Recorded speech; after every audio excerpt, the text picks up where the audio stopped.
So following COP26, which took place in Glasgow in November, there were a huge number of people who wanted to maintain the impetus that created in the fight against climate change.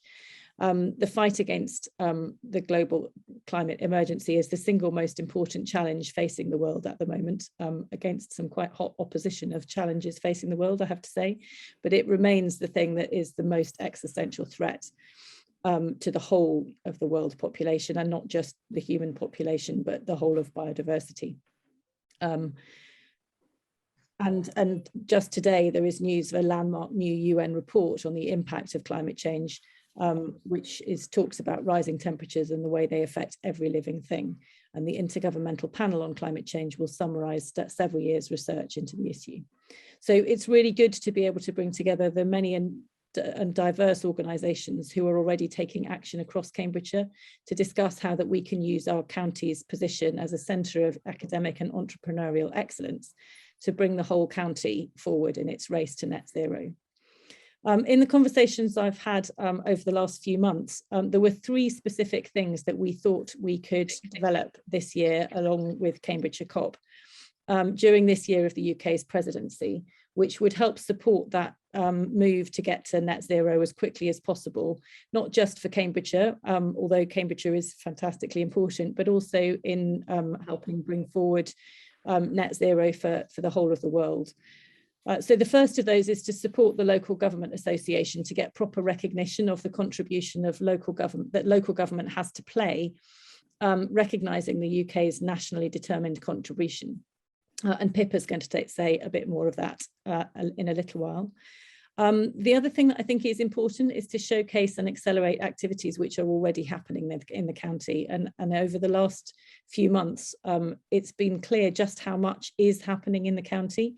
And I think it's really important that we share the expertise and the knowledge that is being developed in many, many different organisations, in businesses, in councils, to make sure that when one group of people come up with a brilliant solution, it's shared with as many people as possible. And the other thing is to get as wide a range of people discussing and finding solutions to the climate issues as we possibly can. And so those are sort of the three goals for Cambridgeshire COP. Ed, is it possible for you to mute people if there are background noises?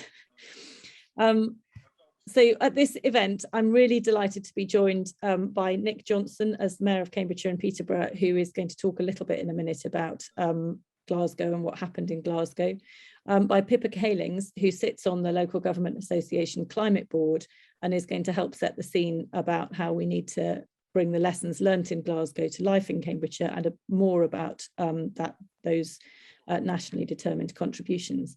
I'm also very, very grateful that we have Julie Spence here, Cambridgeshire's Lord Lieutenant, for joining us today as the Queen's representative in the county. We're well aware of the royal family's interest in this subject, and I'm really pleased that everything the county is doing to support the Queen's Green Canopy project, which is a vital boost to biodiversity. And in fact, Nick, before I come to you, I'm going to come to Julie, who has something that she's going to read out for us, which is very exciting news. This event is aimed at all interested groups, businesses, schools, colleges, community groups, and faith organisations. And I'm really pleased that we've got so many people from so many different backgrounds on our call today, with lots and lots of different and diverse points of view. And I think that bringing in all of those different bits of knowledge is going to be what's needed to make sure that we can make the progress that we need to tackle the climate emergency. There are going to be 4 breakout groups. The first is increasing, so there's increasing biodiversity, there's no order. Increasing biodiversity, sustainable transport, developing heating and housing options, and reducing waste. So if you could put which one of those you would particularly like to go to in the chat, then Chloe will do some wonderful magic in the background in order to send people to the right breakout group. If you don't mind which of those 4 things you go to, then there's no need to put something in the chat, and you will just be allocated to a group randomly. So at this point, I'm going to hand over to Julie, if that's all right. Thank you, Julie. Thanks, Lucy. Good afternoon, everybody, and it's really good to be here as Her Majesty's representative. And as you know, this is something that is very close to both Prince Charles and Prince William's heart.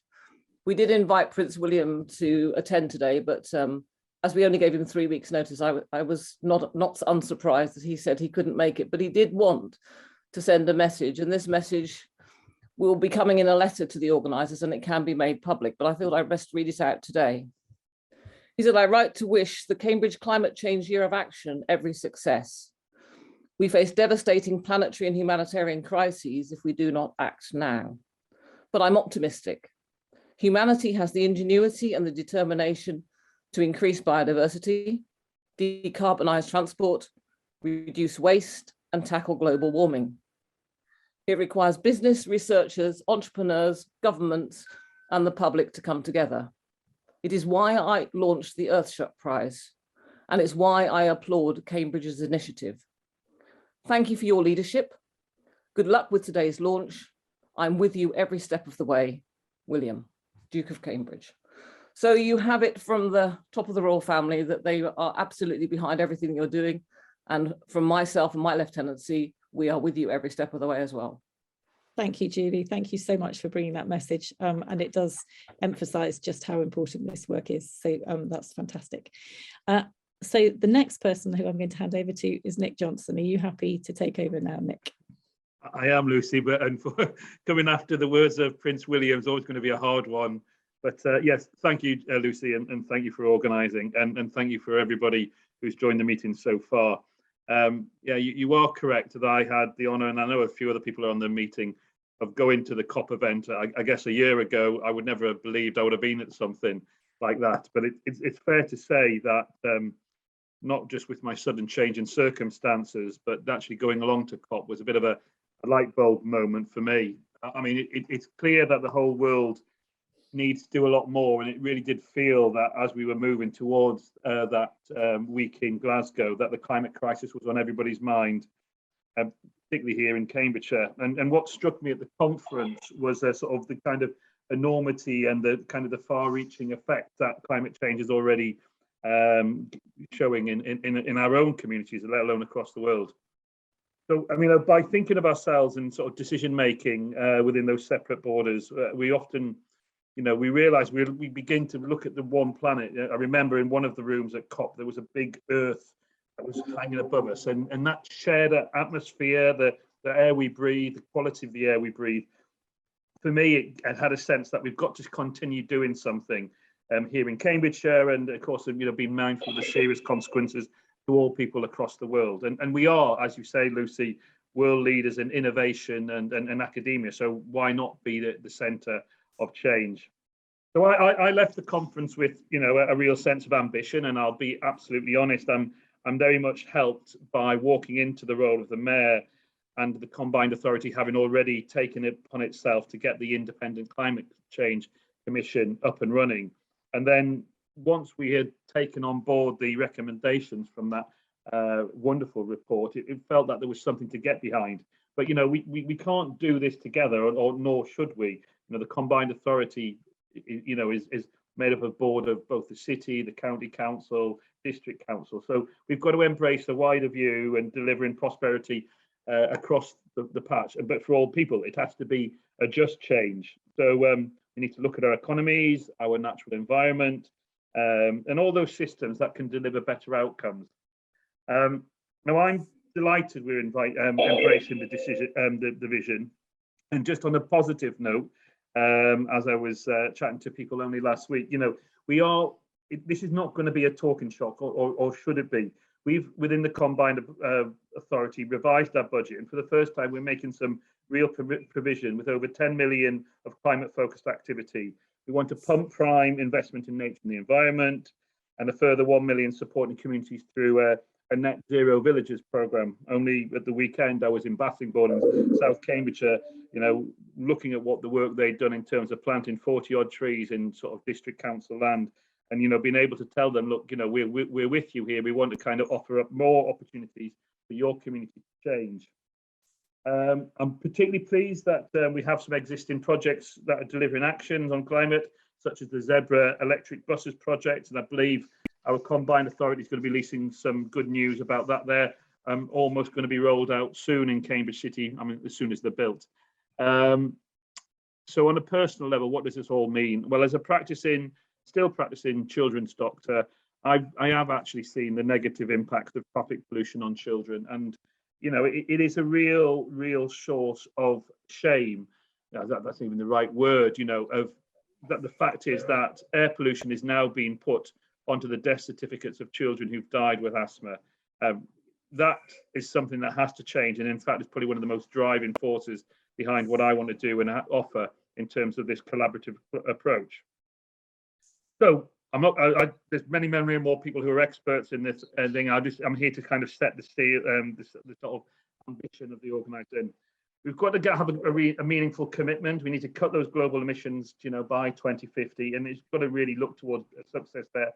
Locally, I'm particularly worried about water supply. You know, too much in some areas and risk of flooding, but then too little and the damage to our local chalk streams. So we know, again, that's across the board, working with people like Water Resources, the Future Fens project. And again, this is all about the water infrastructure in our region. So COP26, it was only in November, so it's already kind of fading into the distance. But it may not have achieved everything that was hoped at the time, but that certainly has inspired me. And I know I'm probably preaching to the converted here, and many more people to do it. It's good that you're all here. We need to capitalize on that inspiration and make it real for people in Cambridgeshire. It wouldn't be a mayoral kind of introduction if I didn't finish with this sort of, a reflection. When I came to the role, one of the things I campaigned about was this messaging about 3 C's. And I do genuinely believe that with the 3 C's, which are compassion, cooperation, and community, if we, working together, demonstrate from the start that we are compassionate, that we really care, not just for the environment, but actually for making that change. Start with the first C of compassion. We will get the cooperation by working together, but more importantly, working with those people who need to make the change, both individually and as organisation. And then we deliver for the 3rd C, the community. So the compassion, the cooperation, and then we deliver for the community. And let's make the 4th C, climate improvement. Thank you for giving me the time to speak, and I'll be listening and very enjoy it with a lot of time. Thank you. Thank you very much, Nick. I think the 4th C as climate is definitely a good addition. That's great. Pippa, I think, is next. Thank you. Brilliant. Thanks, Lucy. Yeah, and Ed, I think, has got a little few slides that I just wanted to put together. Fabulous, thank you. No, that's fine. I'll just put these up on the screen now, Pippa. Thanks so much.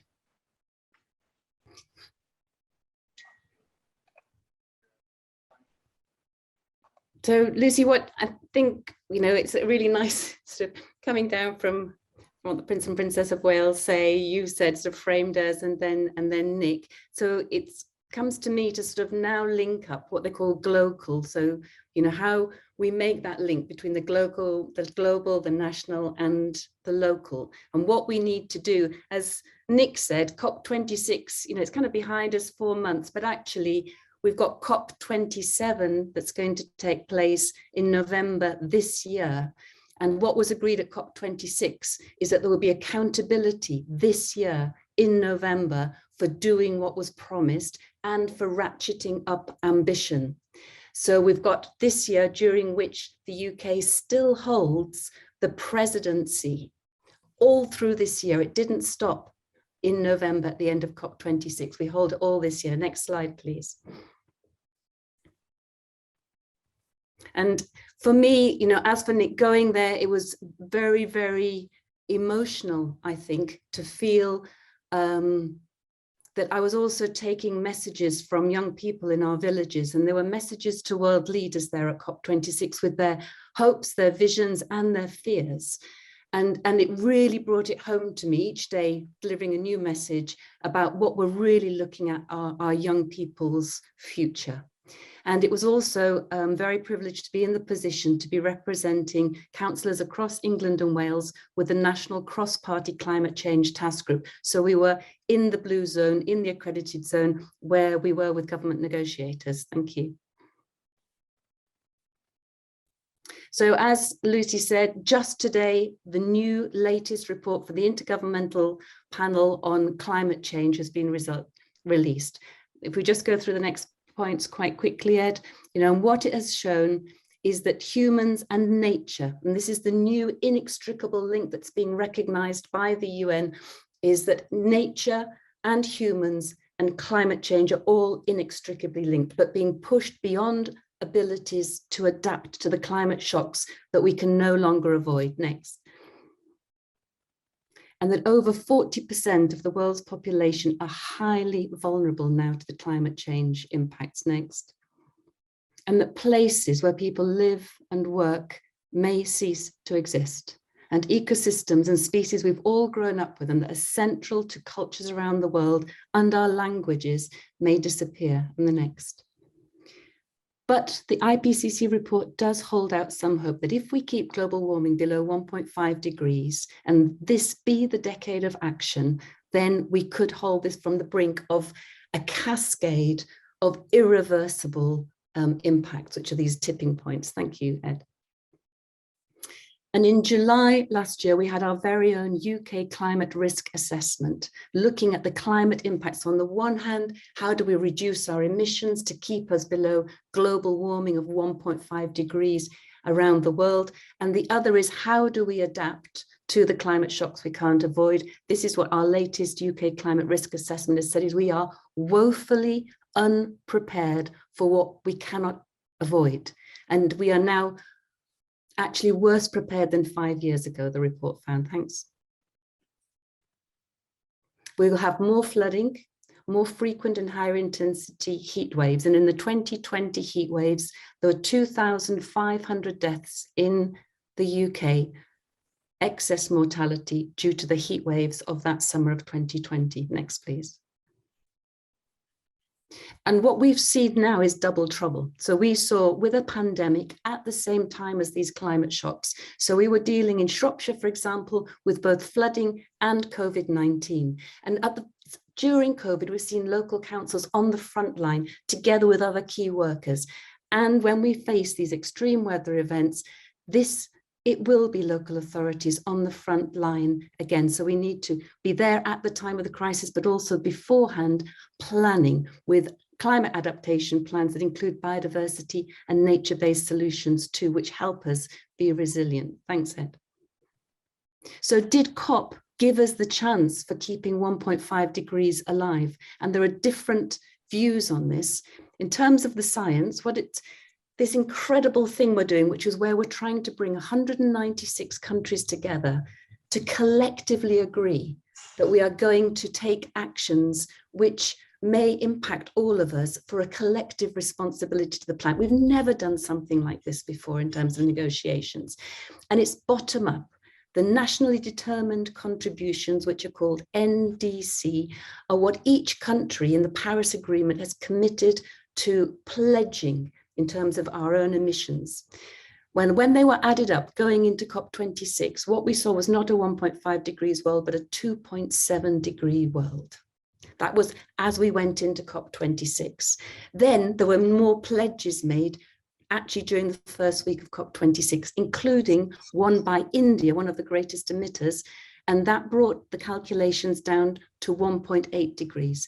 However, the timescales of some of these mean that we need to act within the next decade, and they're not fast enough over the next decade, and therefore calculations say we're not yet keeping below 1.5 degrees, we're more likely around 2.4 degrees. So we have to do more, which is why every government will come back now, not on a 5-yearly basis, but on an annual basis, to show that what they're doing, be accountable, and to ratchet up ambition every time, which is where we as local government and local authorities and local action need to be recognized, acknowledged, and empowered. Next slide.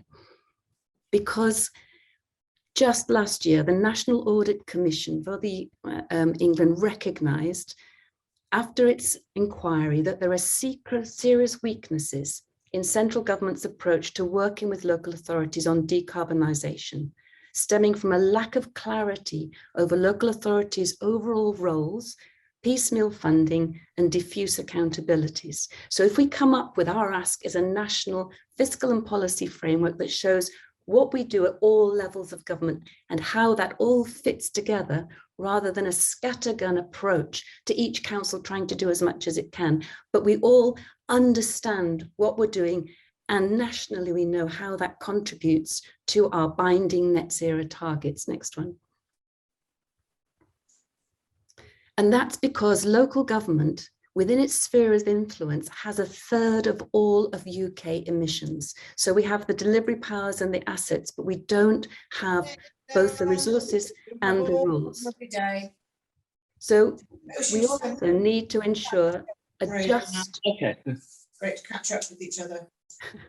a just transition to net zero. And as Nick was talking about, this is where, you know, all authorities at different levels are closer to people and can ensure, one, that they are safeguarded from the burden of some of the net zero impacts, and also that it meets the needs of local communities. And this is what Cambridgeshire COP is all about, mobilising and joining up the collective action to achieve net zero in villages, towns and cities. Thank you. So what happened in COP26 around recognising this role for local government? Well, when the first draft of the Glasgow Pact was presented in the first day of the second week by the UK COP26 presidency, next slide, there was a climate-shaped hole in both our UK climate pledge, our nationally determined contribution, which mentions local government only twice in the document. And in the first draft of the Glasgow Pact, it mentioned different actors, but there was no mention of local government at all. Next slide. So what happened then was a week of action by the global network of local government and municipal authorities and metro mayoralties, with all country delegations, because this isn't just about the UK, all delegations, to make sure that that was recognised in the Glasgow text with the multi-level action. And finally, it was in the global pact agreed at Glasgow. It recognised multi-level action, the need for action at all levels, and local government action for climate action. Next slide.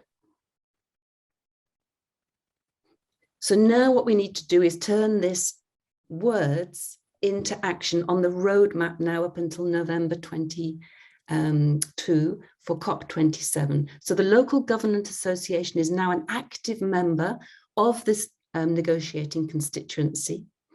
And UK has to put forward a new climate pledge, an updated climate pledge. It's nationally determined contributions. It has to up its ambitions in that. So what we're saying is, in that document that at the moment doesn't include the local government, include a recognition and empowerment of local authorities and local action. And that is bound within a national fiscal and policy framework, clarifying the roles, responsibilities and resources at all levels of government.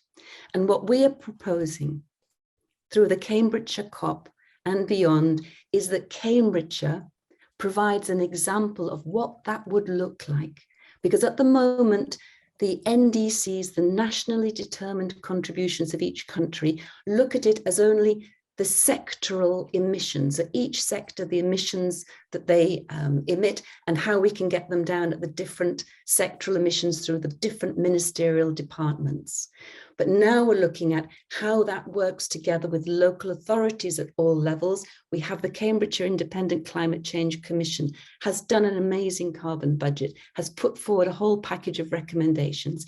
How can that turn into what we would call locally determined contributions, with an example for the UK and for the world of how you can show how local government can help national government meet its net zero goals and increase its ambition at COP27. And then everybody else in terms of local action will be through the Glasgow Work Programme, ACE, which is Action for Climate Empowerment, where it was agreed that there will be participation of all stakeholders in climate decision-making at all levels, and action too. And that's what Nick was just mentioning, and Lucy too, and that's what we hope the Cambridgeshire COP will enable us to do. Thank you very much, Ed. Thank you, Pippa. Fantastic, and a really good explanation about why local government is so important, and also the impact and the way in which we hope Cambridgeshire COP can feed into the wider work and the planning for the next COP in Egypt in November. So thank you very much to all our speakers. It has been fantastic to have Julie here, and that national backing, as well as Pippa and Nick bringing the local angle. I think I'm now going to hand over to Chloe, who will put people into their breakout groups. All the breakout groups have more experts in them. So I hope there will be some really interesting discussions in those groups, and also things that we can pick up on and take forward as we begin this year of Cambridgeshire Action. Right, I am going to welcome everybody back, even though there may be still some people, there are still people coming in actually at great speed. But welcome back.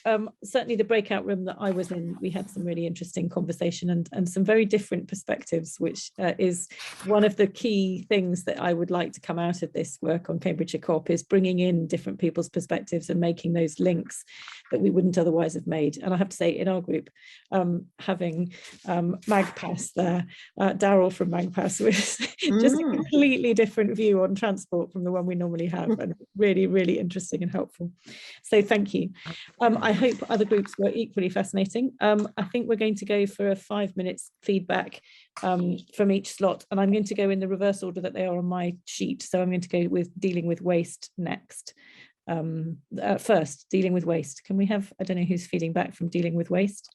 Yeah, I can feedback. Fabulous, thank you. Can you put the Jamboard on the screen?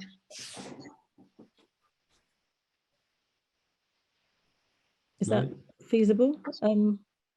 Is somebody, are we able to do that? Was there a thing that was maybe not? I don't know how that's working. Oh, sorry, was that a question to me? It's coming. Oh, no, it's coming. There we go. Oh, no. Yeah, so if we just go across to waste for us, is the last one. Oh, sorry, I've been unhelpful by starting at the wrong end. There we go. Yeah, so it was a really good conversation. We're fortunate to have Adam and Brian in there, who've got a lot of knowledge, a lot of experience in it. So the general conversation was split into two parts, really. There was sort of the cultural and behavioural, and then sort of encouraging people to do more. So in terms of encouraging people to do more, it was along the lines of things like making things last longer, so the quality of products, so less throwaway, smaller food waste bins, more often collected, clarity on what can and should be in blue bins. So that's a bit of an educational piece around sort of that publicity on what can go in there, how clean it needs to be, that sort of thing. Technology on bins. So there was, I can't remember who mentioned it, but in Ireland, for example, they track bins. So there's a lot of data and insight into that, which helps. Modern methods of construction. So a lot of waste, particularly like cement and things like that. So modern methods of building, how we encourage that and reduce waste through that.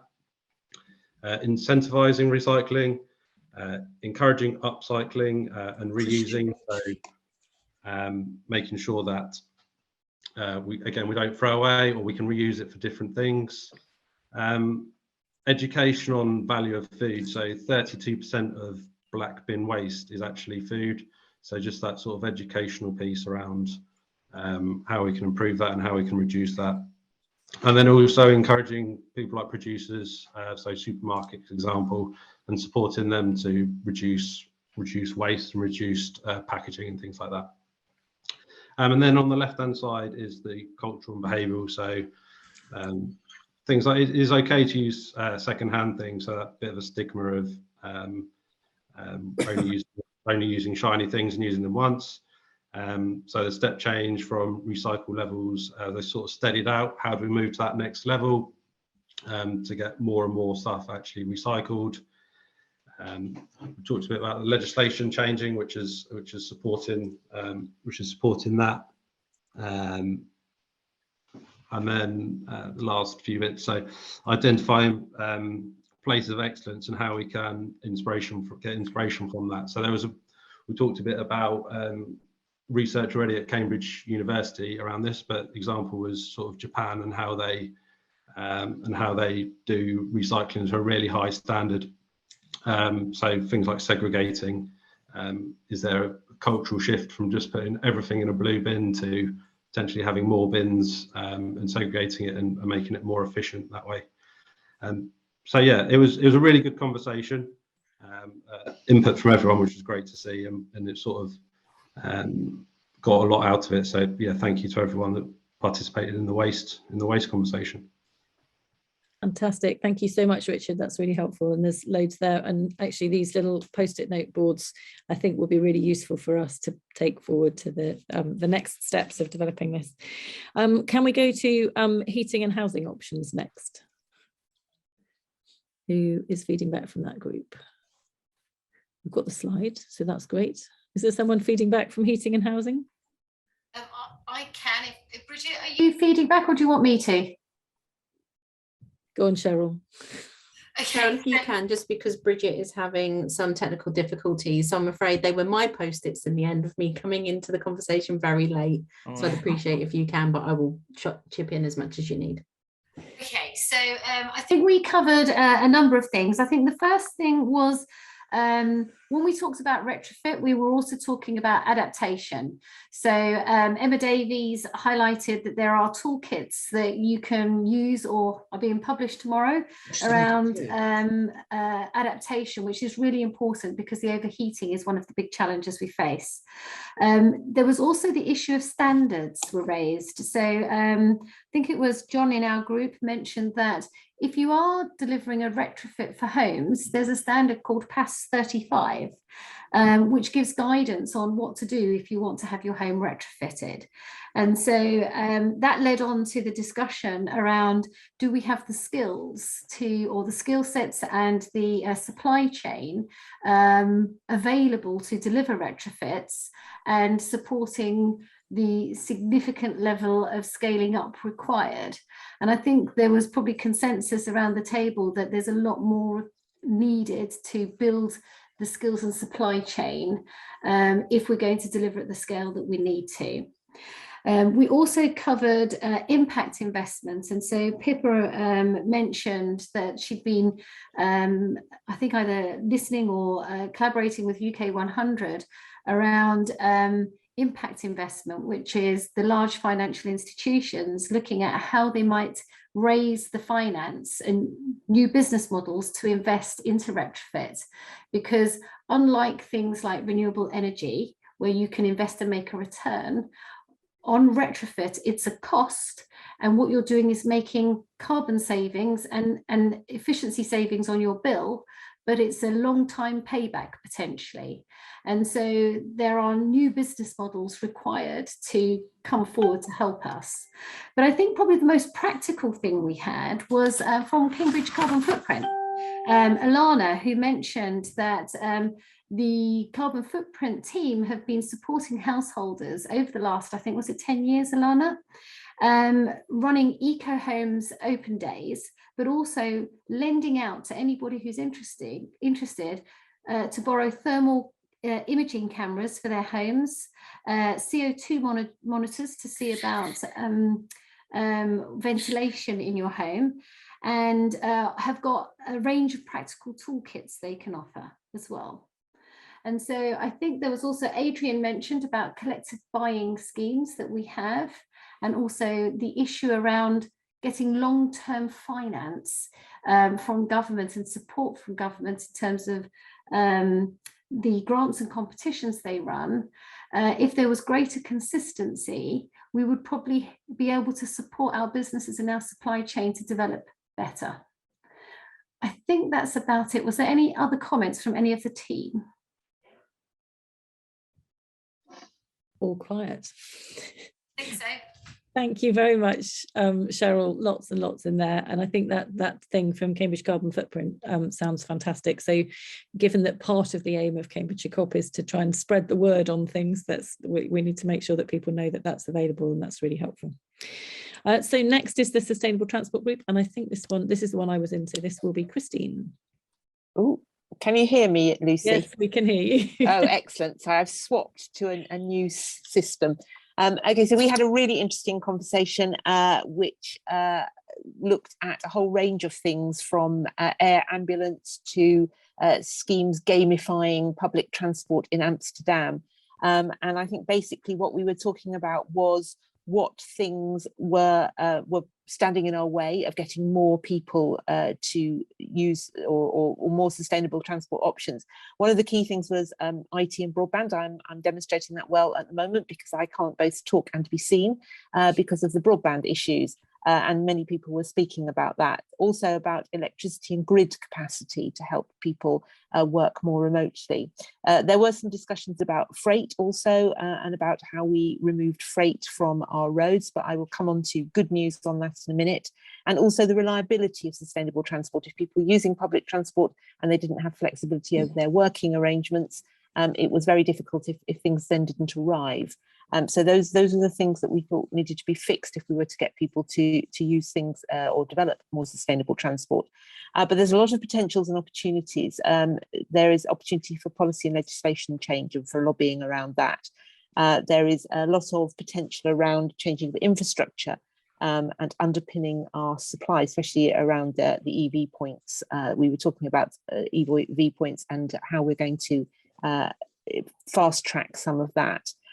Also from Martin Garrett at Clean Tech about a load of case studies that he is going to share with the group about projects in Northwest Europe.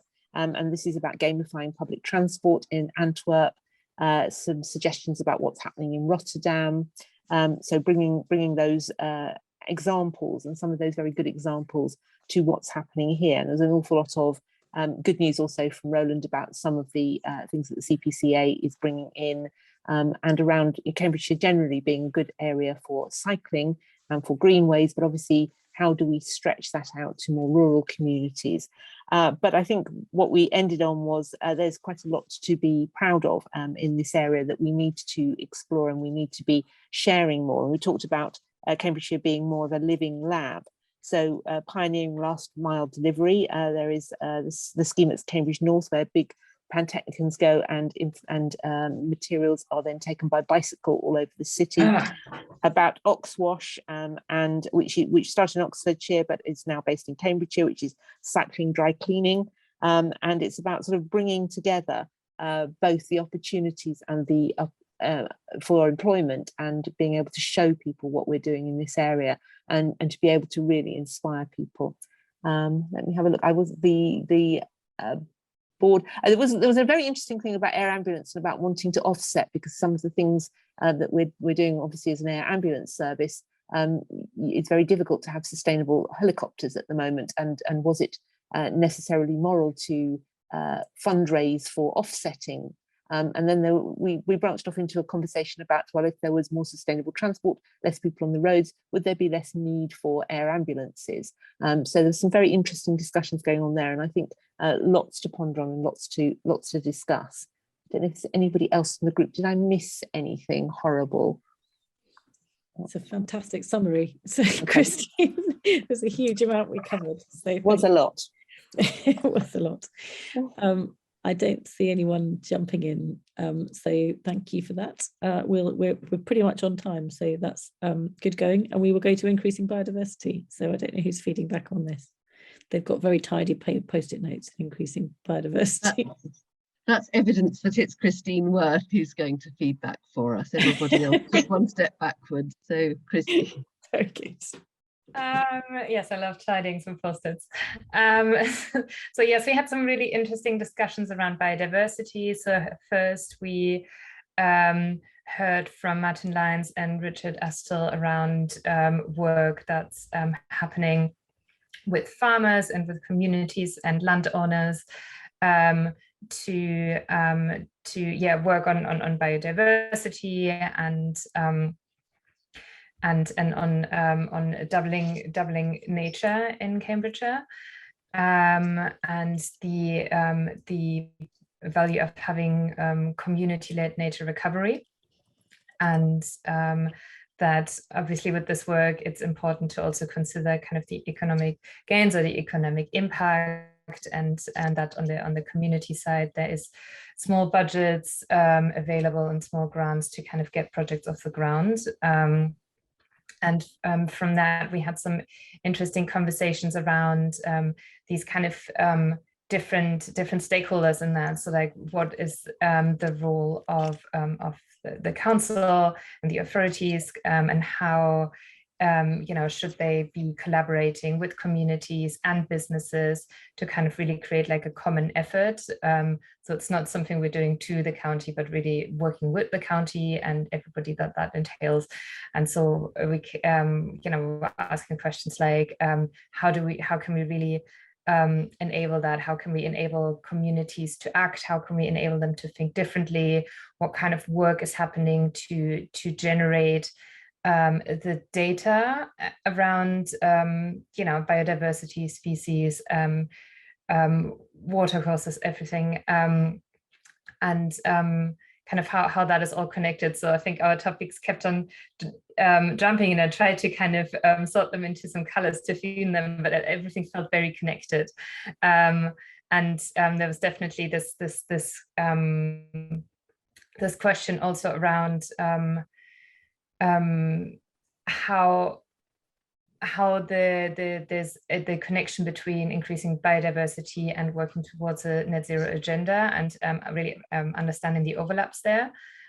So which projects kind of generate wins for both sides, and this idea of the power of communities, and how specifically with biodiversity we want to see lots of projects happening locally on the ground, but what it kind of means to empower people to take action, and for them to feel like they're part of the action, and kind of feel able to do that. And at the same time, this idea of kind of behavior change came up a couple of times with that. And how you kind of get everybody on board, and what the role of data is in that, and what the role of authority is in that. Yes, I was jumping through the post-its here. I hope that kind of gave a bit of an overview. Don't know if anybody's aware of something big that I missed. Feel free to jump in. Very good, Christine. Thank you. Thank you.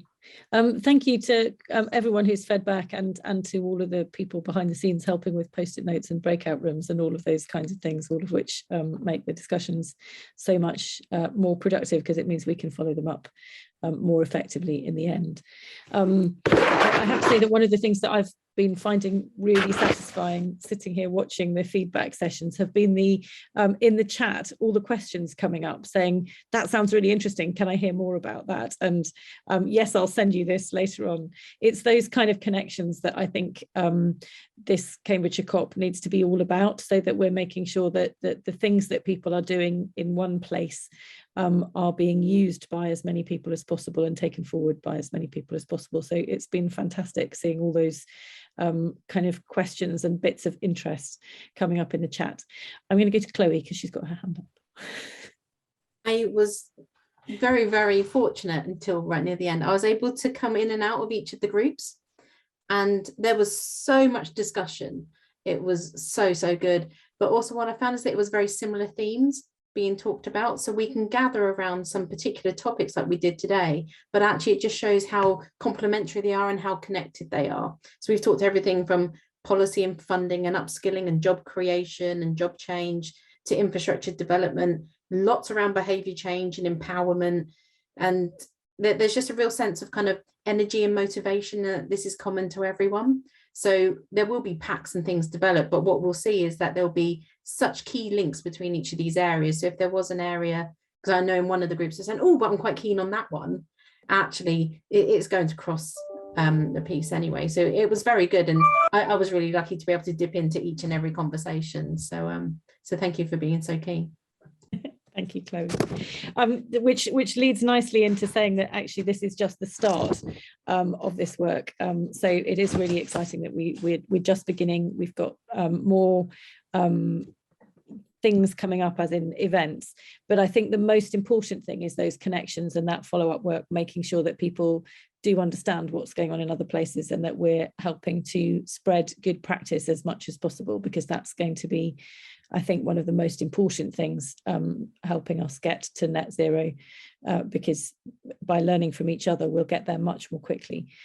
Thinking about the things that are coming up quite soon, I think there's an event that is going to be sort of businessy focused, that's being planned by some people, and I'm sure that there will be more of this coming out of that. In May, there is an international biodiversity conference in China, which is obviously also really key to this work. So we'll be trying to make sure that people are linked in to what's going on there and what we can learn from it. I will come to Sue in a second. Can I just finish this little bit? Then there will be, in June, there is pre-COP27 discussions in Bonn, which is the key point at which the LGA is hoping to feed into the COP process for November. So again, there'll be some events around that. And at some point, I'm really hoping that we can bring schools and young people into this. It was a bit complicated to try and do that today, particularly given the timing of this meeting. But I do think it's really important that we're also including young people in spreading the word and knowing about what is going on, because I think sometimes they're feeling very powerless in this process. And then finally in November, I hope that we will have a whole series of activities that run in Cambridgeshire alongside the COP27 event, which is in November from the 7th to the 18th. So if you or your organisation would like to be involved in those, please let us know. Ed and Chloe and the rest of the team, I'm sure, will be in touch with everybody who's attended this event with the pack that Chloe talked about, and some of the feedback and information that we've gathered from those groups. So that will be coming. Sue, did you still want to, or has your question been answered? You're still on mute. Sorry. No, it's okay, it's fine. That's great. Sue? Unmute. It's all within a little bubble. We need to break out of the bubble to the general public. And a good way to do that is to have a jolly good slogan. Up in Todmorden, they invented Incredible Edible Todmorden, which was their project to take over waste spaces in the town and unused spaces and grow vegetables and flowers on them. And it was incredibly successful, partly because of the cleverness of that slogan. It needs a lot more publicity and a jolly good slogan, so it excites everybody. Thank you, Sue. If you can come up with a slogan, we would be so thrilled. That would be really good. And I do love Incredible Edible Todmorden. I think that's amazing. We better try and find somewhere in Cambridgeshire that can go with Incredible Edible. I'm sure we've got so many fantastic place names. I'm sure we can find somewhere that works for. But I think that answer, that point that we need to get outside the bubble is absolutely what this is all about. And while there have been quite a lot of local government people here, there are also a number of non-local government people, and having those links up and then extending that beyond who's here today is absolutely crucial, and a really if we don't succeed in doing that, we won't have succeeded. So that's crucial. Nick's put down the slogan is our homework, so everyone can send Ed slogans, and we'll see. We'll have a competition for the best slogans. Maybe that's what we need to ask the schools to do, because it does matter. It really does matter. It makes a huge difference. Very good. I don't think there's anything else that I want to say to sum up, other than thank you to everybody who's attended, and to all our speakers and organisers, of whom there've been quite a number, and I therefore am not going to list them. If there's anything Christine's got something else to say. Fantastic. Christine. Just to remind people that we will be putting a pack out, and actually if people were happy to have a think about a slogan, we've been working on a sort of a logo or an identifier for this, and we thought coming up with a hashtag that would link it all together. We are definitely going to have some web presence. We're talking between ourselves and the Combined Authority to be able to put all of this information in a single place and have opportunities and activities that we can point people to. So we are looking at all of that as well. So we'll have some sort of timetable, some sort of a resource element, and then we can use that to point people to. But just to say, something will be coming out hopefully in the next week or so, a couple of weeks, where people can sign up to get more information, get involved, put their ideas, and that might be the focus of getting a slogan and a hashtag and that sort of thing. Fantastic. Thank you, Christine. At which point I think I will thank everybody for their time enormously, and hope that we can stay in touch and make sure that the next steps go forward and that we carry on spreading the good practice and thinking about the things that are the top priorities for all of our organisations. So thank you all for your time. You get an extra 4 minutes because we're going to finish slightly early. So thank you, everyone. And I hope to see you at another Cambridgeshire COP event before too long. Thank you. Many thanks, Lucy. Thank you. Bye. Thank you.